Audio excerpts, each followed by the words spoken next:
Bonjour, c'est Nils Deloum et on se retrouve aujourd'hui pour une nouvelle vidéo vraiment sur la blockchain aujourd'hui. Donc on va déjà dans la première partie essayer de comprendre comment fonctionne la blockchain et dans une deuxième partie quelle est la place de la blockchain dans le monde de demain. Si vous voulez regarder des vidéos précises, il y a des vidéos de 45 minutes sur la blockchain, c'est mathématique, on vous explique les chiffres exacts, les termes exacts. Là on va encore faire de la simplification, donc je veux juste que vous compreniez comment ça fonctionne en gros, mais on ne va pas rentrer encore une fois dans le détail. Donc aujourd'hui, si on veut faire un transfert d'argent d'une personne à une autre, il faut que j'appelle ma banque pour qu'elle transfère l'argent à sa banque et puis qu'il puisse ensuite retirer l'argent. La banque est donc le tiers de confiance. La blockchain, elle a été inventée pour qu'on gère nous-mêmes le registre en fait, de particulier à particulier.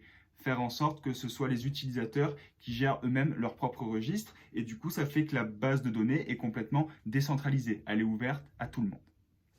Donc la blockchain, en soi, c'est pas compliqué. C'est simplement des informations qui sont mises sur une page. Donc sur cette page, en fait, on écrit la date, l'heure, qui c'est qui l'envoie, combien il envoie et à qui il envoie. En fait, ces pages-là, c'est pas des pages, on les appelle des blocs.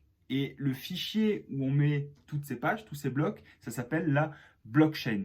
Et comment est sécurisée la blockchain? C'est qu'en fait, à chaque fin de page, la page est fermée par une clé qu'on dit, et cette clé, elle a été générée par un calcul informatique. La blockchain est donc une technologie de stockage. Elle est complètement irréversible grâce au travail des mineurs et grâce à l'algorithme mathématique derrière la blockchain, mais c'est vraiment une technologie de stockage. Avant, c'était aux banques de vérifier que les transactions n'étaient pas erronées ou n'avaient pas de problème. Aujourd'hui, c'est le rôle des utilisateurs. C'est le rôle des mineurs. Les mineurs offrent une puissance de calcul et la blockchain offre du hachage. Le hachage, c'est le fait de fermer les blocs, comme on a expliqué juste avant, grâce à la force de calcul des mineurs. En résumé, le hachage effectué par la puissance de calcul des mineurs sécurise complètement les pages et les blocs à l'intérieur de la blockchain et fait en sorte de faire un système extrêmement sécurisé. Quelle est la place de la blockchain dans le monde de demain? Passons maintenant à la deuxième partie. On connaît principalement la blockchain autour des crypto-monnaies, car elle a été créée avec Bitcoins au départ. Cependant, la blockchain a énormément d'utilisation dans beaucoup de domaines différents. La blockchain, comme on l'a compris, ça sert vraiment à décentraliser, à faire du P2P, du person to person, à enlever des intermédiaires et faire en sorte que les gens communiquent directement entre eux. Donc, si on prend des exemples comme par exemple Airbnb ou Uber, c'est des exemples de décentralisation. C'est enlever une compagnie de taxi pour mettre des personnes face à des personnes. C'est enlever un hôtel pour mettre des personnes face à des personnes. Donc, ils n'utilisent pas de blockchain, ces compagnies-là, mais c'est le même principe. C'est donc le fait d'enlever des intermédiaires. La blockchain ne va pas supprimer les anciens métiers. Elle va simplement les modifier, les améliorer. Elle va améliorer les outils qu'on utilise pour effectuer notre métier. Dans n'importe quelle histoire où il y a une transaction, on va être capable de la blockchainiser. On va être capable de la décentraliser si tout cela devient nécessaire. Maintenant, je vais donner quelques exemples d'industries, de domaines qui sont déjà touchés par la blockchain, mais on peut imaginer qu'à l'avenir, c'est une imagination infinie, on pourra tout changer. Donc aujourd'hui, on est dans une technologie peu avancée, très jeune, et je vais donner les exemples concrets qui sont déjà dans le marché en ce moment. Déjà, on peut commencer par les crypto-monnaies, donc l'échange d'argent. C'est la première application qu'elle a eue. C'est, encore une fois, au lieu d'avoir l'intermédiaire de la banque pour échanger de l'argent, ça serait grâce à l'intermédiaire de la blockchain, donc personne to personne. Donc les transferts d'argent, les prêts ou les emprunts.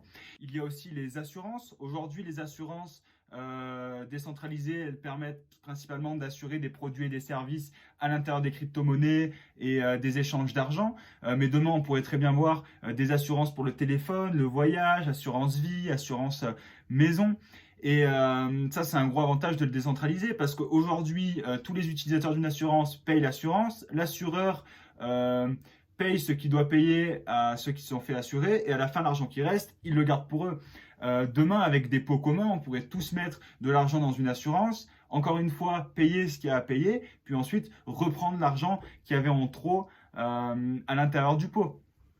Il y a aussi le métavers. Si on part dans les métavers, pourquoi les métavers sont hyper d'actualité en ce moment? C'est parce que grâce aux blockchains, on est capable de quantifier un pixel. C'est pour ça qu'il y a des terrains qui peuvent valoir de l'argent, des habits, toutes ces sortes de choses. On est capable de quantifier une unité web, on est capable de quantifier un pixel. Donc c'est pour ça que le métavers est en pleine vogue en ce moment. On pourrait terminer avec les NFT. D'où vient la valeur d'un NFT? Ben, c'est le fait qu'on est capable de donner de la rareté à un produit virtuel.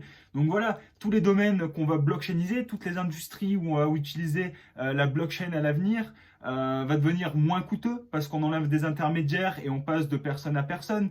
On va être capable de quantifier aussi des unités web, comme on l'a dit, de connaître les copies originales, par où elles sont passées, de pouvoir les suivre. Euh, donc c'est ça, ça apporte beaucoup plus de pouvoir aussi sur nos données personnelles et du coup beaucoup plus de transparence. Donc voilà, j'espère que vous avez compris un peu la puissance de la blockchain et ce qu'elle pourrait changer dans un monde à court, moyen et long terme. J'espère que votre cerveau est en ébullition pour essayer de trouver les outils de demain. Et je vous laisse là-dessus. Je vous souhaite une très bonne fin de journée et je vous dis à la prochaine.